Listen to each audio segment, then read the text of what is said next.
बहुत ध्यान से पढ़िएगा। कहाँ से क्वेश्चंस जब आते हैं और जब क्वेश्चंस इस लेवल पर पूछे जाते हैं कि क्या कौन सा क्रम है, कौन सा शिक्षण सिद्धांत किसके लिए है, तो दिक्कत खड़ी ना हो।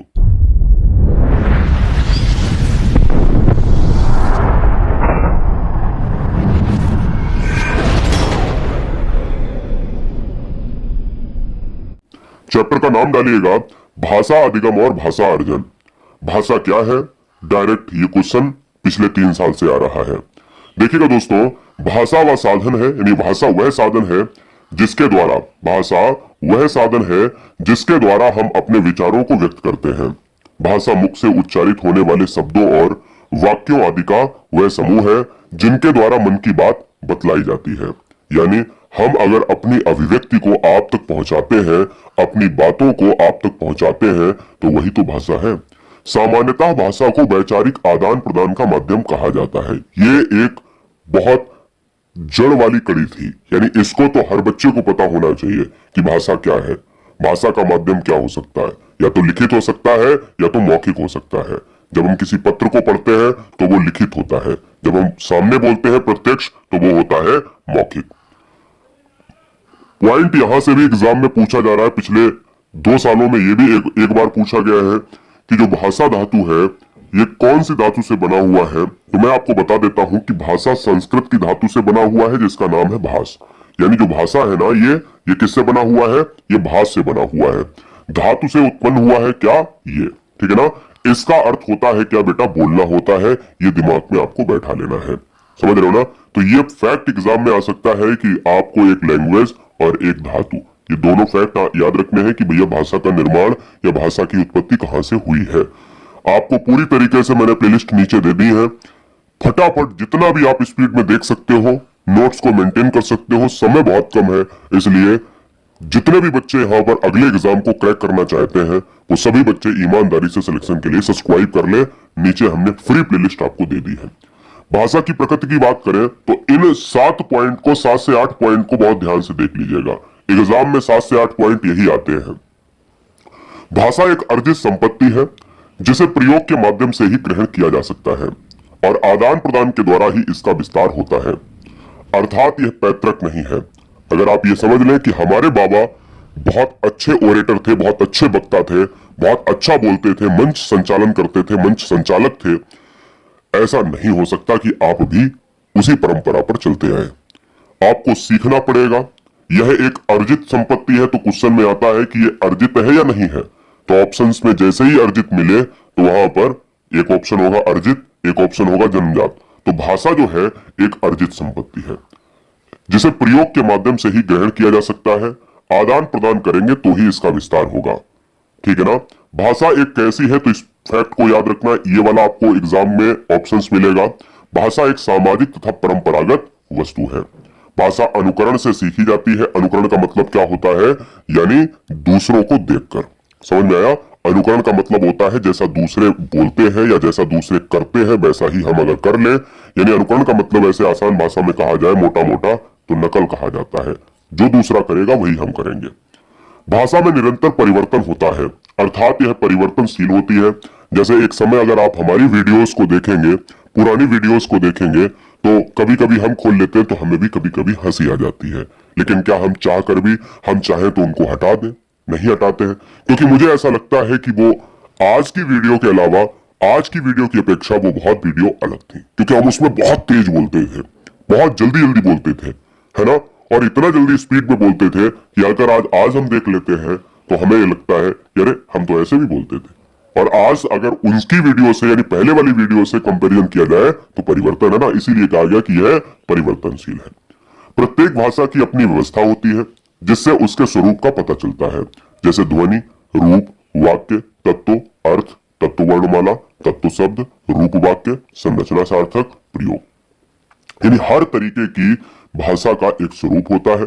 और स्वरूप कैसे पता चलता है, या तो ध्वनि से पता चलेगा, या ध्वनि रूप वाक्य से, या उसके अर्थ से, या वर्णमाला से, है ना, या वर्णमाला के तत्वों से, या शब्दों से, या उसकी संरचना से। ये बात दिमाग में बैठा लीजिएगा। भाषा कहां से कहां तक चलती है, ये एग्जाम में फैक्ट पूछा जाता है। भाषा बेटा चलती है कठिनता से सरलता की ओर अग्रसर है, कठिनता से सरलता की ओर अग्रसर है, क्योंकि हमें कठिन को सरल ही तो बनाना है।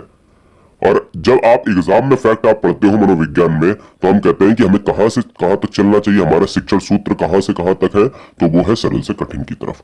लेकिन भाषा की अगर मैं बात करूंगा तो कठिनता से सरलता की ओर है। प्रत्येक भाषा की अपनी लिपि होती है, जैसे हिंदी की देवनागरी है, अंग्रेजी की रोमन है और उर्दू की फारसी है।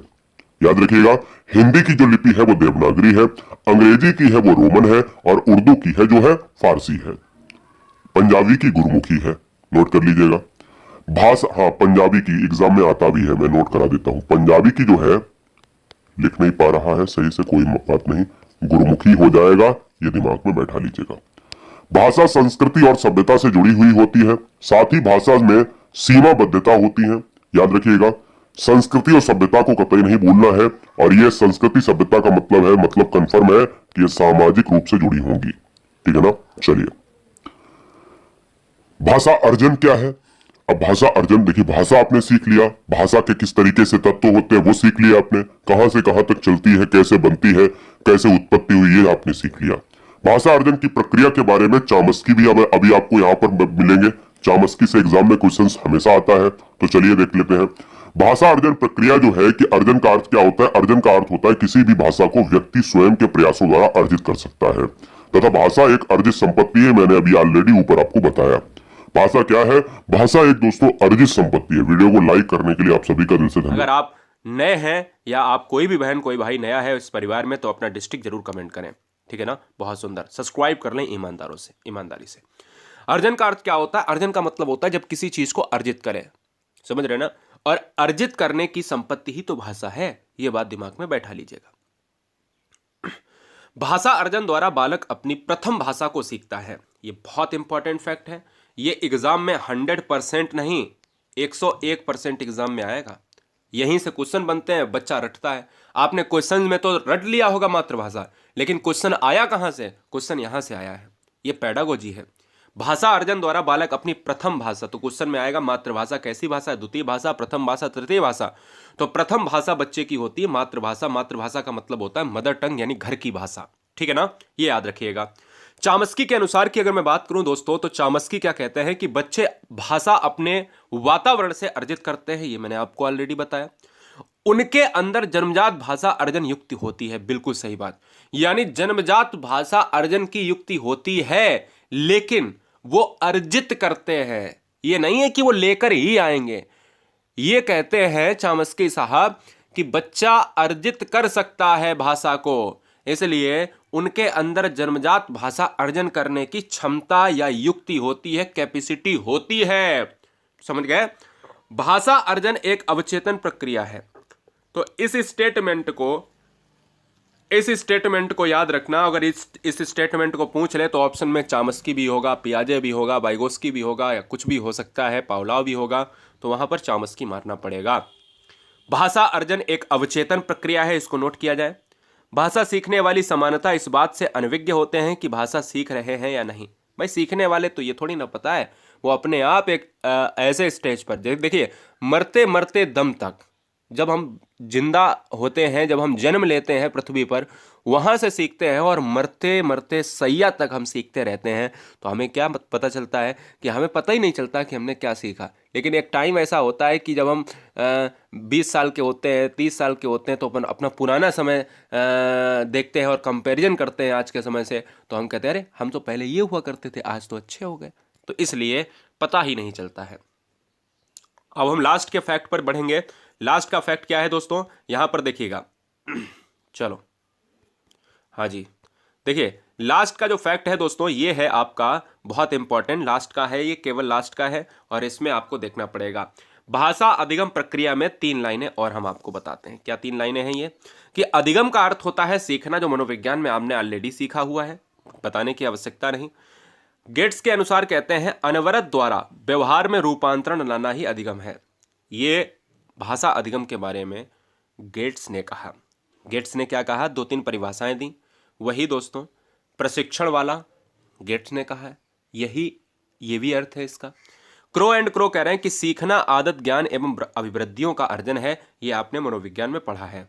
तो मैं उम्मीद कर सकता हूं कि यह वीडियो आपके लिए 4 चांद, देखिए 10 मिनट कहा तो 10 मिनट। मैं ये नहीं कहता हूं कि सर इतना कहा इतना हो जाए, मैंने कहा जितना आपके लिए एग्जाम फैक्ट के लिए सही होगा, सटीक होगा। धुआंधार वीडियो आ रही हैं। टेलीग्राम के लिए आगे हमने बताया कैसे ज्वाइन करें।